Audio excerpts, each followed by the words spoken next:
So we understand that Nasdaq now, we have our two swing lows. This is our first swing low. This is our second swing low. Right, done. We are done. That is, we have what? We have a trend line going up. So in general, you should be looking for price to Nasdaq. Right, and this is the thing about the trend line. Now we're gonna go and understand. Okay, what is also happening? What sort of a price range? What sort of the swing levels is the market trading in between? What sort of doesn't let me explain what I mean. What is the swing levels that the market is trading in between? If you can check here on NAS, we have a swing high. We have a swing high over here. So you need to connect those two also, and you extrapolate. That's it. Now we know what Nasdaq is trading in what? In this sort of a range here. In this sort of a range. We know this is where Nasdaq is trading now. And now where is our trend line going? Our trend line is going up. So in general, it means we are looking for Amapai. Right. Okay, cool. We see that okay. We have some sort of a nice price range that we know Nasdaq is playing around or should play around, and we have a sort of a trend line which is guiding us with the direction of our trades. You see that thing, and you know, like I'm gonna come back to someone. You know what? Actually, after this, I'm gonna do something crazy because I'm getting. And this is why I stopped coming live. I get frustrated very easily because I don't need to do this. You know, there's this guy. He's not really a mentor or anything like that, but he's a very dangerous trader. I don't know. I don't think anyone knows him here, but. He was shouting at me about 2 weeks ago, and I was like, KG, why did you stop doing that thing? And I told him, oh, I'm a statistical. You know, sometimes you go there and because of you don't really make noise or anything like that, some people, they say things that deliberately trigger, or maybe I must just mute or block. But he was saying that some people do things that deliberately trigger you. And then, you know, when elephants fight, the grass suffers. But it's fine. So anyway, we have this sort of a what? We have this sort of this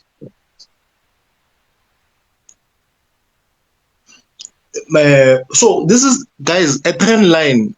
A trend line is but I've been explaining and a trend line shows the direction of the market. So if you check here in between on Nasdaq also, what can we see with the NAS? What can we see with the NAS? We can see that we have a swing low over here. We have another swing low over here, which is essentially where the push happened. So now can you see in between our bigger trend line going up, we have what? We have this one here. And you know, I really hope that someone who paid someone, because someone paid someone for this, Joe, and some people they pay 5,000, some people they pay 10 for mentorship. Some people pay 250. You know, this mentorship is not make sure, but yeah, anyway, it's fine. And we see that here on Nasdaq, we have this sort of a swing low and a swing low. So you simply join, guys, a trend line, you join two swing lows or two swing highs. That's it. Nothing more, nothing less. That's simply all you do. Like, I don't understand what is difficult about joining two swing lows. If you check here, there's a swing low over here. Let me even mark them like this, maybe. There's a swing low over here. There's a swing low over here. You simply join the two. That's it. And you have your trend line. And now, and this goes back to what I was saying. Once you have a trend line, it doesn't mean should the market go back to your trend line, it doesn't mean that now because it's at a trend line, you buy at the trend line. The trend line is to just give you the direction of the market. In such a case, because the trend line is going up, you look for buys, but the trend line's purpose is then done. Now, once you have your trend line going up, you want to now use other things like support and resistance, supply and demand, order blocks, if you know what is order blocks. But to be honest, all of those things, they serve the same purpose. And to the ones who trade SMC, they are now going to fight with me. And now, after they fight with me, I will open TradingView and show them their SMC analysis fast. And now they will wonder what's happening. The reason I'm doing this is because some people pay 5,000, 10,000, 2.5, 3,000 for something that is on baby pips. For SMC, and then you'll find it on Telegram. Like what's that on the app we are using? That's the thing. So I that's what I'm trying to avoid. I don't have to anyway. So we have this H4 going up now on Nasdaq, and yes, now if you can check here. We have something like this on Nasdaq, whereby we have a swing high over here. I don't know if you can see it. We have a swing high over here, and then we have something here. We have something here, but we are not sure yet. We are not sure yet. So we can do something like this. But now, this is not to say that we are going to sell. We are going to sell. this is not to say we are going to sell. This is to say that we just see that something happened here. So now we have, look what we have now. Look what we have here. We have this sort of on daily, we had something like this, right? In a sense of, we have this sort of a structure on daily, our bigger structure. And then on H4, we also found this sort of a smaller structure here, right? Yeah. But this one here, you can't just say you're going to sell there. You understand? Because remember, our bigger structure is going up, our also smaller structure is going up. So this is just to say, okay, we know this is probably a area whereby should the market get there, it should start to get speed. What is the difference between support and resistance and supply and demand? They are the same thing, it's just different names. No, it's not. It's not a different name per se. Yeah. It's not a different point per se. I'll get into supply and demand and support and resistance now. Please just give me a minute. I just want to finish this Nasdaq. And then we see that we have something like this on H4 now on Nasdaq. This is not to say we are going to sell. And this is the thing about reversal traders. Reversal traders are very impatient. The way reversal traders are so impatient. And that is why they can only get like one trade out of 20 right. And then, but anyway, it's not my business. We come here on H1 also. What do we see on H1? Overall on H1, Nasdaq, there's not much also that I see. So essentially that what I saw on H4 and what I saw on daily, I'm just going to stick with that for now. And in general, as a newbie, because remember, now when I'm trading alone, I trade 15-minute chart. Me personally, I'm doing this for the people who want to say, hey, but the market is killing me. Now, how come when almost every day, what is happening? Things like that. So if you can check here more 1 hour, you can also see that, okay, no, there's something interesting happening here. So what you want to do normally is that if you are going to go with your bigger trend, which is the buys, remember now your trend line on daily is giving you buys, your trend line on H4 is giving you buys. If you want to go with your trends, this is what you do now. You're going to look for levels. You're going to look for horizontal levels that the market left. Now, personally, I like to use V powers. V power is where the market left, like it touched once and it left same time. And I've spoken about this before long ago when I used to come to lives a lot. Last year, I used to talk about this a lot. But I like to use V powers, me personally. And on V powers, I just like them.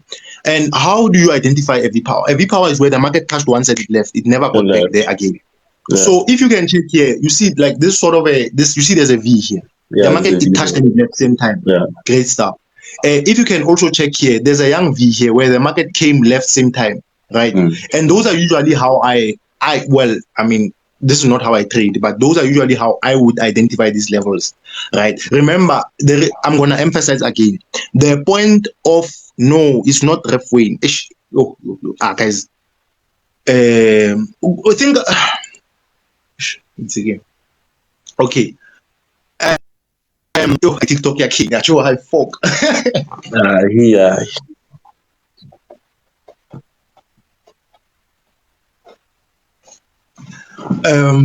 My G, sorry, I'm not taking out your frustration on you. Ne? It's just that I'm getting tired of the same question. I'm not doing, this is my last slide for a very long time also. I think this will be my last slide for a long time as well because of, I don't know, man, this is nonsense. But or maybe I must put there, I'm not referring. Maybe I must put there. So I like to use V powers, and V power is something like this. The market touched it left. It touched it left. So this is the last V power that we see more on Nasdaq here, if you can check. This is the last V power that we see more on Nasdaq. And then, we have a nice V power there. And we want to understand, but then this level, this is where we expect Nasdaq to do what? To start to push up. Remember now, our trend line is going up. So we know that our direction in general should be to the upside. In general. Right? Cool. Our direction in general should be to the upside. Great stuff. Now, because our direction in general is to the upside, we see that this V power here, we see what happened. The market came below it. Can you see? The market came below it, leaving a sort of leaving a double bottom. It left a sort of a double bottom here. So now what we can do is that we can mark that double bottom and now we can get rid of the V power. we can get rid of the V power. This is what we see now, right? And we see, oh, interesting stuff. This is very interesting. And now we can even, okay, and this is for the beginners. To the beginners, in such a case, you can see that the market, okay, let's do like this. Yeah. Let's all look at Nasdaq now. If you look at Nasdaq now, you can see that it's playing between this sort of a zone, and it's playing also between this sort of a zone here. I think we can all agree that Nasdaq right now is playing between those two zones, right? Yeah. And as a beginner, if you are a beginner trader, and I wanna I'm so grateful that I came on social media after I was really profitable myself, because of also when you are new in trading and you go all over social media looking for a holy grail, you're gonna lose yourself and your journey is gonna be so much longer. And I am actually a testament to that, because of me personally. It took me 4 years to be profitable. I started trading in 2017. I started only making money late 2021. I came on TikTok last year. I didn't just walk up last week and be like, now, no, I was blowing up heavy. And the point I'm trying to make is that as a new guy, you probably want to find yourself. And how do you find yourself? You find yourself by whatever you learned, master it and make it better as much as possible. As much as possible. Because of if you're gonna switch from SMC to trend lines to harmonics to Elliott, I highly recommend Elliott wave. If you're gonna keep doing that, you're gonna frustrate yourself. So anyway, I was saying, as we can see, Nasdaq is now, it left this sort of a level here, and then we can see that because now we are looking for buys. Actually, we see that it left sort of a double king into a double bottom. Yeah, it left a double bottom. Now, because it left a double bottom here, this should be very interesting for us. And now, this is the thing about the market. You also need to know how to time the market. If you don't know how to time the market, it's also gonna still kill you, because of someone will do what? They will wait for Nasdaq to get here and buy. And chances are, once it gets there, it's gonna hit their stop loss, and then maybe probably play before it buys. And so this is where you need to understand things like accumulation of funds. But I'm not gonna talk about those things because of I don't know, it's above my pay grade. But yeah, so you can see that you have this sort of a level here. Now, if you want, if you really say you know your story, you can even start to come to a smaller time frame. And on this smaller time frame, this is where you can start to now this is where you are refining your levels. You are refining your areas. Why? So now, this is where our double bottom was on H1. We can take our double bottom and maybe drop it to this V power. If you can see the market left there with a very aggressive V on the line chart. It just left. It never came back there, right? And we see that, it left with a V there. So that should be a very interesting point for us for now. Okay, cool. Now we're gonna do something like this, right? This is essentially Nasdaq actually. If I was still trading, I used to trade like this long ago. This is the reason why I'm showing this trading style is because of it. You can make money. You just need to be patient. I know people are impatient. That's why I don't care. But in general, what you wanna do now is that you probably wanna go to like a H4. Right. And an why H4 as a beginner? Why you should be an H4? On H4, you're gonna not be confused by a lot of noise because of dim background. Fuck. Okay, let me zoom in. This is Nasdaq. So on H4, what H4 will help a lot of beginners with is that it's gonna eliminate a lot of the noise that's happening during trading sessions. Remember, now it's like 8 o'clock. It's approaching 9 o'clock, where London session will start to do its thing. As a beginner, when you are looking at the market around London session, you're gonna see those fast candles, and you're gonna feel like, it's gonna leave me. Let me join, and it's gonna trap you. And so on H4, you look at H4, and what you wanna do also is wait for candle closes, so that you don't become part of a trap. Wait for candle closes, just like that. You just keep waiting for candle closes. And yes, it's on H4, it will take time. But even when it takes time, when you do get your trade, chances are your trade will run in profit for very long. as opposed to 5 minute and H1, and well, H1 also, if you know how to time it, you can. But like I was saying, you know what, it's fine. So now we come, like, so I'll show you an example. A beginner right now is looking at Nasdaq. They saw someone make 200K on their story on TikTok or IG. So they see that guy, and now he's looking at 5 minute chart. He wants to trade Nasdaq. You're gonna trade Nasdaq on 5 minute chart. You're gonna be in a profit for 20 minutes, and you're gonna be in a loss and blow your account for the remainder of the day. Why? Because of you are part of the trap. And to avoid being part of a trap as a beginner, because of there's certain things here on 5 minute that, and this now will go back to that thing I always say of, we see the same thing, but we don't see the same thing. So and trust me, that thing is true. We see the same thing, but we don't see the same thing. There's a lot of things happening here, and these things they have to happen so that beginners can enter the market, so that us, when we come in, we know exactly where your stop losses are. We target your stop losses and we go out, take profit. You understand? That is why there's that saying of your stop loss is my entry, things like that. Those things, they are not a joke. They are very serious. It's a real thing that happens like every day. So those are some of the things that are happening right now. This is what you call accumulation of funds. And usually when things like this are happening, this is where people who are impatient, they are going in. Yo, Ndwana, look at that 5 minute candle. He sold here. Now it's going back to his entry. He doesn't want to close. He's going to end up blowing the account unnecessary. So yeah, anyway, I think I gave a lot of principles regarding how to probably attack the market as a newbie. Remember, even as a newbie, you need to start somewhere. And trust me, as you are going on with your journey, pushing, you start to realize certain things over time. Remember, I'm self-taught. No one taught me how to trade. I just blew for a very long time, which was 4 years, you know. But yeah, I'm self-taught. And obviously, how did I get to realize some of these things that happened? By keeping on trading. I've never traded a demo account in my life, by the way. So every time when I was blowing my own money. And as this thing start to happen, like I'm saying we blow real accounts. Yeah, I was blowing a lot of real accounts. But yeah, as these things start to happen, you start to realize certain tips and tricks that the market does. And you start to become like aware of them, that, oh, wait, I was going to enter here, but this is what happened last week. So let me wait and see if I can wait and try and avoid something. Can I actually win? And you start to see how now the results start to become better. So there was a time on my life I showed because at the time I was still trading with XM. I was showing my trading history XM from back in those days. It was a red carpet. I could take my 22 losses in a row. Yeah, you are playing. Yo. I could take my 22 losses in a row, and like, that thing at the time, you know, it like you even feel hopeless, like, hey, will there ever be hope here? But I promise you, there's light at the end of the tunnel if you follow the right steps. Leave social media. Social media is too noisy. There's too much noise. It's gonna confuse you. I think I'm gonna leave my Nasdaq there. I like this setup.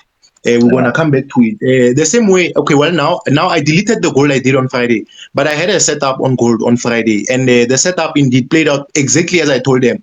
And that guy who sold gold got 4 lots around here because he had an order block. Now his order block betrayed him, and this is the point I'm trying to make, that just because of the market is going up, and whenever you see an order block, you wanna say it's gonna turn. How do you know? Why is your order block gonna turn the market? What is so special about that thing that will turn the market and things like that? And you know, some things, yeah. Okay, anyway, I think from now, I think we all understood how we did Nasdaq here. I think we all understand how I did this Nasdaq.